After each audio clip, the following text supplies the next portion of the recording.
अज्ञान कथा बाय ज्ञानवीर। प्रणाम।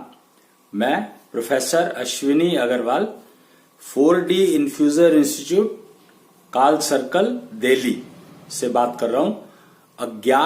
अज्ञान कथा बाय ज्ञानवीर। मुझे ज्ञानवीर की उपाधि मिली थी 2006 में हिसार लाडवा गौशाला, जब समय चक्र को डेडिकेट किया गया था, नवीन समय चक्र को डेडिकेट किया गया था पब्लिक यूज के लिए और फादर ऑफ टाइम डिक्लेयर किया गया था। तो हम लोग अब अज्ञान कथा का सिलसिला शुरू किया है। पहले हम कृष्णांश कथा करते थे, क्या सिलसिला शुरू किया था, अब वो और लोग करने लग गए हैं, हमने उसको छोड़ करके अब उसके आगे बढ़े और अब हमने शुरू किया है सिलसिला अज्ञान कथा का। ये अज्ञान कथा मतलब अज्ञान समंदर। अज्ञान समुद्र किसको कहा गया है? ज्ञान तो सारे जानते हैं, सारे ज्ञानी हैं, ज्ञान की बात तो सारे करते हैं, पर ज्ञान और अज्ञान और फिर विज्ञान, वो कहते हैं ज्ञान है तो विज्ञान है, बाकी सब अज्ञान है। इसका मतलब क्या हुआ?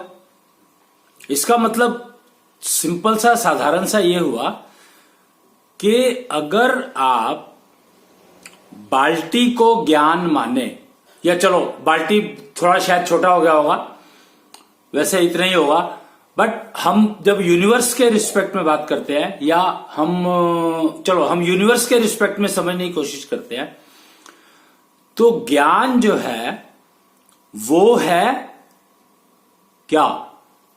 एक प्लेनेट। यानी ज्ञान क्या है? ज्ञान है मात्र एक प्लेनेट। अच्छा, प्लेनेट की रेफरेंस क्या देखेंगे आप?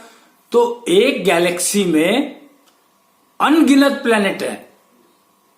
स्टार्स, नक्षत्र, प्लेनेट, ये सब एक ही है। हम प्लेनेट कह देते हैं सबको। जितनी एंटिटी एग्जिस्ट करती है एक गैलेक्सी में, उन सबको प्लेनेट कह दिया हम लोगों ने। उसकी कैरेक्टरिस्टिक के हिसाब से नए नाम दे दो, उसकी आगे क्लासिफिकेशन कर दो, वो अलग बात है। स्टार्स कह दो, सन कह दो, मून कह दो, सोलर सिस्टम कह दो, एटसेट्रा एटसेट्रा। बट हमारा जो गैलेक्सी का मतलब एक सोलर सिस्टम, और एक सोलर सिस्टम में एक प्लेनेट की बात कर रहा हूं मैं। तो अगर एक प्लेनेट ज्ञान है, रेफरेंस पूरी गैलेक्सी, और फिर जब यूनिवर्स की बात करते हैं तो पूरा पता नहीं कितनी गैलेक्सीज हैं उसमें। जिस प्रकार एक गैलेक्सी में कितने प्लैनेट्स हैं नहीं पता, इसी प्रकार यूनिवर्स में कितनी गैलेक्सीज हैं उसका नहीं पता। एक्चुअली पता है, गणित है, पूरा मैथमेटिक्स है, पर अभी हम उसकी चर्चा नहीं करेंगे क्योंकि वो एक ऐसा विषय है जिसके ऊपर जो समझ में आ ही नहीं सकता। और कुछ थोड़ा बहुत अगर आप समझने की कोशिश करें तो आप गुरु ग्रंथ साहब को रेफर कर सकते हैं। गुरु ग्रंथ साहब में बहुत कुछ बताया है इस बारे में, तो उसको आप रेफर कर सकते हैं। हम उसको पढ़ नहीं पाए क्योंकि वो गुरुमुखी में है, हिंदी में है नहीं, और हमें हिंदी के अलावा और कोई भाषा समझ नहीं आती। यार मैं यही कहूंगा कि समझ नहीं आती, हिंदी ही हमें समझ में आती है ठीक से। और हिंदी भी कौन सी हिंदी? अब हिंदी में भी बड़े सारे इश्यूज हैं, तो हम भैरव हिंदी की बात करते हैं, जो भैरव ने हिंदी दी थी, हम उसकी बात कर रहे हैं। वो हमें समझ आते हैं और हमें शब्द समझ में आते हैं। व्याकरण हमारा खेल नहीं है, हम व्याकरण में हम जाते नहीं है। इसीलिए हमने गैलेक्सी के अंदर जितनी भी एंटिटीज अवेलेबल हैं उनको हमने प्लेनेट का नाम दे दिया। तो शब्द जो है ब्रह्म कहा गया है, शब्द को ब्रह्म कहा गया है। ब्रह्म यानी लक्ष्य ही है, मनुष्य जन्म का लक्ष्य है अहम ब्रह्मास्मि बनने का। अन्यानी सभ्यता आपने सुना ही होगा, इसके बारे में चर्चा चल रही है पिछले 20-25 साल से। अन्यानी सभ्यता, इमर्जिंग अन्यानी सभ्यता, we are calling it emerging अन्यानी सभ्यता, और अन्यानी सभ्यता इज इमर्जिंग।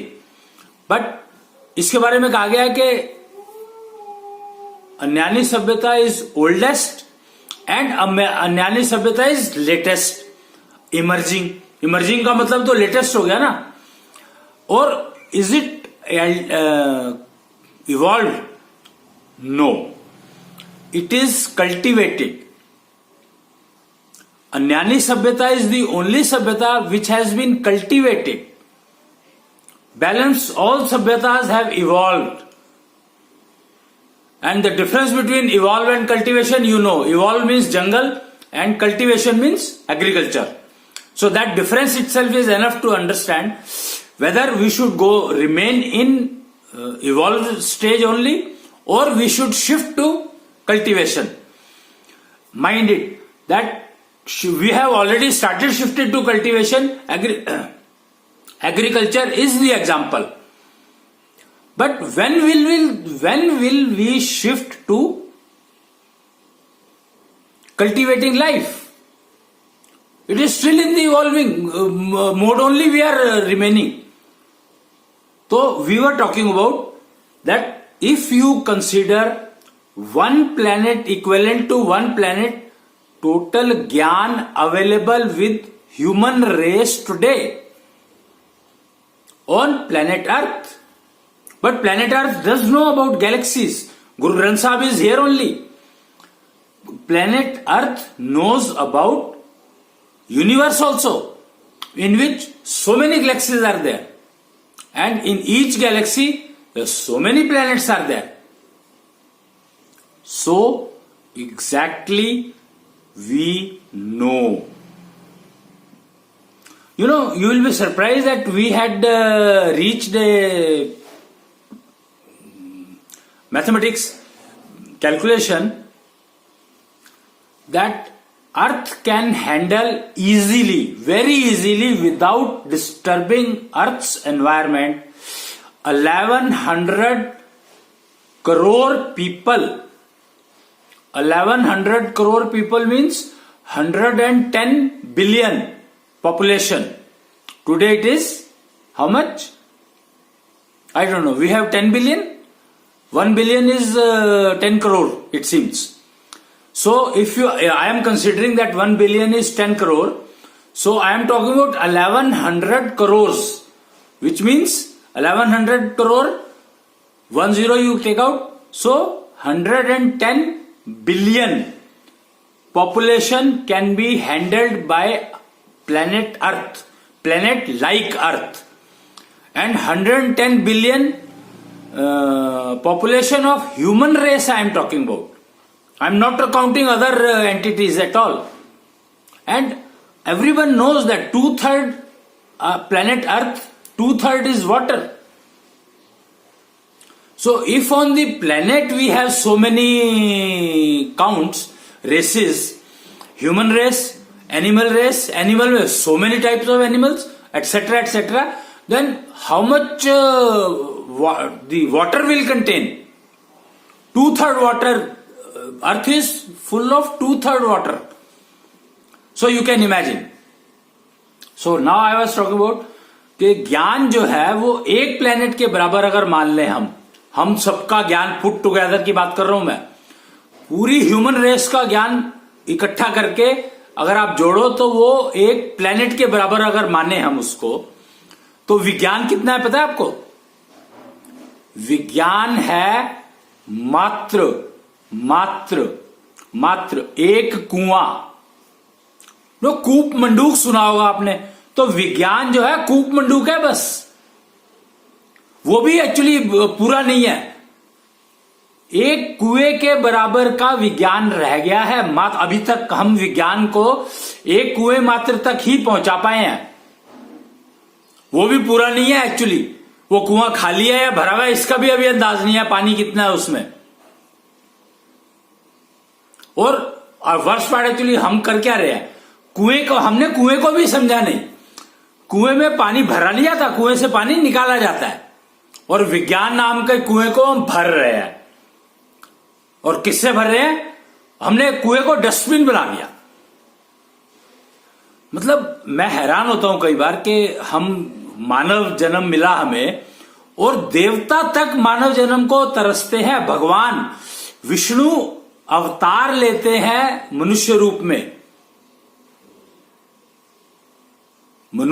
में अवतार लेते हैं, और उसके लिए उनको किस प्रोसेस से गुजरना पड़ता है। 10 अवतार। और मनुष्य अवतार कब मिला उनको? वामन रूप में। इनफैक्ट आप देख ही सकते हो। तो ये समझो कि देवता भी तरसते हैं मनुष्य जन्म लेने को, तो इसका कोई कारण तो होगा, इसका कोई कारण तो होगा ना कि देवता जब देवता के लेवल पर पहुंचे और फिर उनको समझ आया कि यार मानव जन्म में ही हमें पूरे दोबारा चाहिए, वो इतनी आसानी से मिलता नहीं है। मानव जन्म जैसे जैसे आप देवता बन गए तो आपको मानव जन्म उतनी ही मुश्किल से बनेगा। क्यों? क्योंकि देवता की लाइफ जो है उसका लाइफ स्पैन इतना बड़ा है, उसको पूरा कैसे करोगे आप? पर देवताओं में एक खासियत रह जाती है, हो जाती है, वो रूप बदल लेते हैं। वो मानव शरीर धारण कर सकते हैं, पर जो मानव कर सकता है वो नहीं कर सकते। समस्या है। देवता मानव शरीर धारण कर सकते हैं, लेकिन मानव जो कर सकता है वो देवता मानव शरीर में नहीं कर सकते। हनुमान जी का एग्जाम्पल आप समझ सकते हो। वायु पुत्र कहलाते हैं ना, वो क्या कहलाते हैं, उनको कहा जाता है कुछ, वायु के पवन पुत्र कहलाते हैं ना वो। पवन और वायु में फर्क है, ये बता दूं मैं पहले। पवन का मतलब होता है ये हवा, और वायु मॉलिक्यूल्स में आती है। वायु मॉलिक्यूल है, और हवा जो है वो 24 मॉलिक्यूल से बनी है, और उसकी एनर्जी जो है वो भगवान कृष्णांश उनकी एनर्जी है। हां, तो हम बात कर रहे थे कि जो एक प्लेनेट के बराबर, पृथ्वी के बराबर समझ लो ज्ञान है अगर हमारे सारा टोटल पुट टुगेदर, तो विज्ञान एक कुआं मात्र है। और वो भी हम समझे नहीं, क्योंकि कुआं जो है पानी देता है और विज्ञान नामक कुआं जो है वो लेता है। और फिर भी उसमें एक्सेप्शन इतनी सारी रहती हैं, क्यों? जो ठीक उसको सूट नहीं करे हम उसको एक्सेप्शन में डाल देते हैं। बहुत कन्वीनियंट सा रास्ता बना लिया हमने। अरे यार ये विज्ञान में नहीं आता, ये विज्ञान के पैरामीटर को मैच नहीं कर रहा, चलो इसको एक्सेप्शन कर दो, दिख तो रहा है ना, उसको मना तो नहीं कर सकते ना हम। तो क्या हम ये सारी जिंदगी एक्सेप्शन के कंफ्यूजन में ही घुसे रहेंगे? कि कंफ्यूजन क्या है? कंफ्यूजन ये है कि ये चीज वैलिड है या एक्सेप्शन है। वैलिड तो है ही, क्योंकि दिखाई दे रही है, पर वैलिड क्या है? अरे कॉन्जनलियल टनल की बात करते हैं हम लोग। कॉन्जनलियल टनल क्या है? एनर्जी और इलेक्ट्रिसिटी में फर्क नहीं पता। वायरलेस और कनेक्शन, वायर्ड कनेक्शन को लोगों ने सोच लिया पता नहीं है क्या हो गया। अरे भैया कुछ नहीं है, ट्रांसफर इधर से उधर है। सूर्य की एनर्जी जो है वो इतनी ऊपर से और धरती पे पहुंच रही है, तो कैसे पहुंच रही है? कॉन्जनलियल टनल से पहुंचती है वो। कॉन्जनलियल टनल नेटवर्क बना हुआ है कॉन्जनलियल टनल्स का। विज्ञान में तो हमें पता ही कुछ नहीं है। विज्ञान जो है कॉन्जनलियल टनल जानती ही नहीं है, कि विज्ञान को पता ही नहीं कि कॉन्जनलियल टनल भी कुछ होती है। नेचुरल सोर्स ऑफ एनर्जीज पानी है, और ये कहते हैं कि बिजली है। अब भैया पानी से तो बिजली ले रहे हो तुम, बिजली आई कहां से? Solar energy. सोलर एनर्जी बिजली में कन्वर्ट करो, मतलब तुम तो उसका सत्यानाश कर रहे हो। सोलर एनर्जी का मतलब समझो, एनर्जी मतलब पूर्ण, और उसमें से बिजली निकाल ली, उसमें से हीट निकाल ली, तो तुमने कंपोनेंट निकाल लिए ना।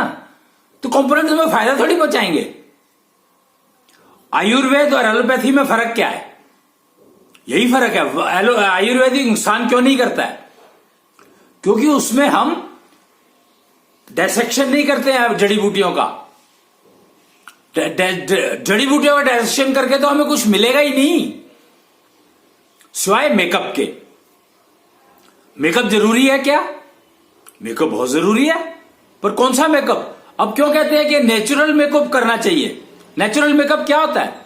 कि हल्दी और चंदन का उपटन लगाओ, हल्दी और चंदन का उपटन लगाओ तो नेचुरल मेकअप हो गया। और हल्दी में से कोई एक कंपोनेंट निकाल करके अगर आपने और फिर कोई क्रीम तैयार करी और उसको लगाया तो वो साइंटिफिक हो गया।